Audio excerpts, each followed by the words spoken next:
आज हम कक्षा 6वीं की पुस्तक वसंत भाग 1 का पाठ 6 पार नज़र के पढ़ेंगे।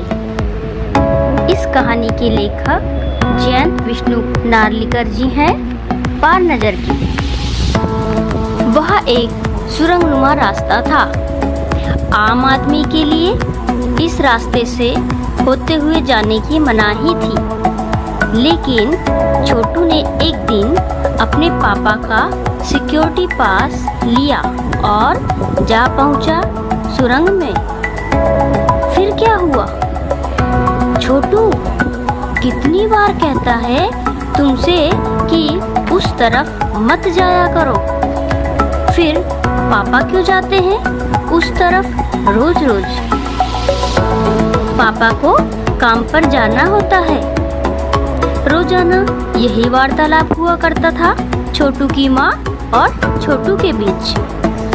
उस तरफ एक सुरंगनुमा रास्ता था और छोटू के पापा इसी सुरंग से होते हुए काम पर जाया करते थे।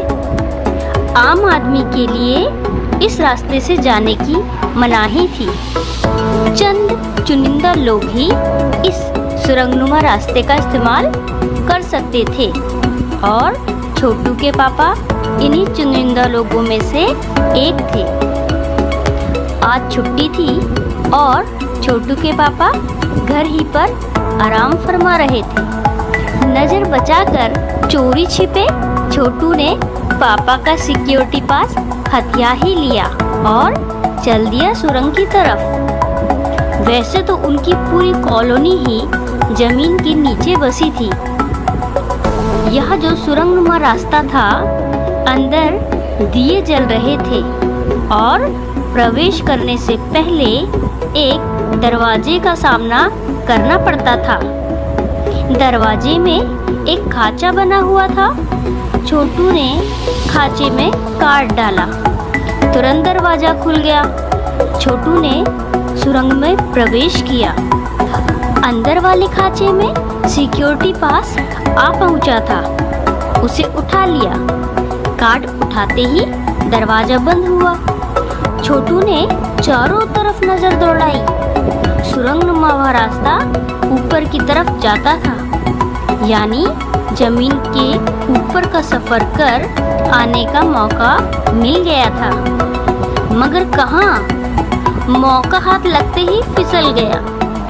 सुरंग में जगह जगह लगाए निरीक्षक यंत्रों की जानकारी छोटू को नहीं थी, मगर छोटू के प्रवेश करते ही पहले निरीक्षक यंत्र में संदेहास्पद स्थिति दर्शाने वाली हरकत हुई। इतने छोटे कद का व्यक्ति सुरंग में कैसे आया?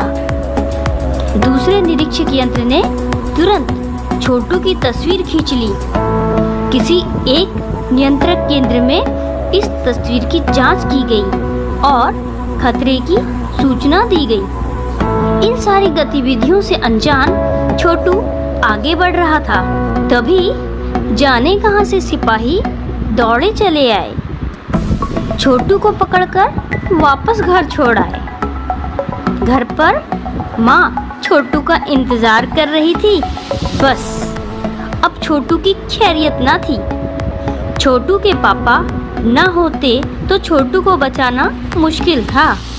छोड़ो भी, मैं इसे समझा दूंगा सब। फिर वह ऐसी गलती कभी नहीं करेगा। पापा ने छोटू को बचा लिया। बोले, छोटू, मैं जहाँ काम करता हूँ ना, वह क्षेत्र जमीन से ऊपर है। आम आदमी वहाँ नहीं जा सकता क्योंकि वहाँ के माहौल में जी ही नहीं सकता। तो फिर आप कैसे जाते हैं वहाँ? छोटू का सवाल लाजमी था। मैं वहाँ एक खास किस्म का स्पेस सूट पहनकर जाता हूँ। इस स्पेस सूट से मुझे ऑक्सीजन मिलता है, जिससे मैं सांस ले सकता हूँ।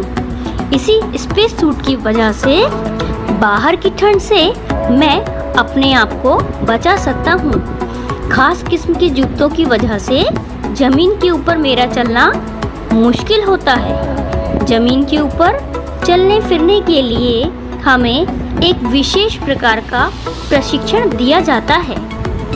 छोटू सुन रहा था। पापा आगे बताने लगे। एक समय था जब अपने मंगल ग्रह पर सभी लोग जमीन के ऊपर ही रहते थे, बगैर किसी तरह के यंत्रों की मदद के, बगैर किसी खास किस्म की पोशाक के। हमारे पुरखे जमीन के ऊपर रहा करते थे, लेकिन धीरे धीरे वातावरण में परिवर्तन आने लगा। कई तरह के जीव धरती पर रहा करते थे। एक के बाद एक सब मरने लगे। इस परिवर्तन की जड़ में था सूरज में हुआ परिवर्तन। सूरज से हमें रोशनी मिलती है, उष्णता मिलती है। इन्हीं तत्वों से जीवों का पोषण होता है। सूरज में परिवर्तन होते ही यहाँ का प्राकृतिक संतुलन बिगड़ गया। प्रकृति के बदले हुए रूप का सामना करने में यहाँ के पशु पक्षी, पेड़ पौधे, अन्य जीव अक्षम साबित हुए। केवल हमारे पूर्वजों ने इस स्थिति का सामना किया।